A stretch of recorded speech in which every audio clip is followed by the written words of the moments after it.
Okay, so you can see on your screen that we've got Mac's vision plan. And at the end of the day, it isn't too different to what you'd expect for any person or any child, regardless of disability. So the things in Mac's vision, happiness, belonging, to be an independent or interdependent learner, to have fun, friends, family, natural supports around him, to expect education, employment, entertainment, to be a valued member of his community and to follow his dreams, to have ownership of his life. So they're things that we want for any child. Um, in this instance, it's just something that we have intentionally articulated. We've sat down and we've discussed it as a family. We've written it down, and over time we've refined it. And look, this isn't a document that we would necessarily give to people. We use this more as a framework for what information we might provide depending on the situation.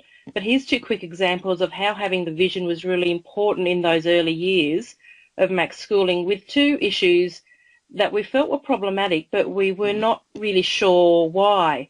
And the first one was when he was in kindergarten, we realised he was being taken with the aide when they were doing errands. So when they were going and doing photocopying for the teacher or other jobs for the class, Mac was being taken by the aide to do those with him. So thinking back to what our vision plan has, the risks to that was he was risking his membership in his class community. It was risking his sense of belonging.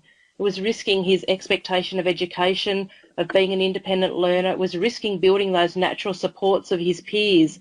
It was risking ordinariness. The other kids weren't doing that. So you can clearly see what all the risks to the vision plan were. And that's how we were able to identify that this was a problem and approach the school and have a discussion before it went too far. The next thing that was a risk to his vision plan were the other students not being allowed to push Mac's wheelchair. And again, we could test it against our vision plan and see all the things that were taking us away from our vision. And so it took a bit more work. We had to do more negotiations around this, but the upshot was we were able to develop far greater opportunities for Mac by identifying these and knowing why they were problematic. So the next screen shows the good things that came from us testing these, and things like at our primary school we have a wheelchair attendant licensing program where the children are taught how to push Mac's wheelchair, how it works, how to identify when there's problems. They work with him in group work. They all get taught how to use his communication devices so that he's less and less reliant on that aid in the classroom, and all of this benefits their learning. He's seen as a valued learner because he's not off running errands with the aid. The students learn to expect that he should be in the class. The last couple of years at swimming carnivals, the students have swum with Mac. He wears a neck ring, and they swim up the pool. There's no adult in the pool, and two kids drag him up the pool. It's safe, but it was something that evolved over time.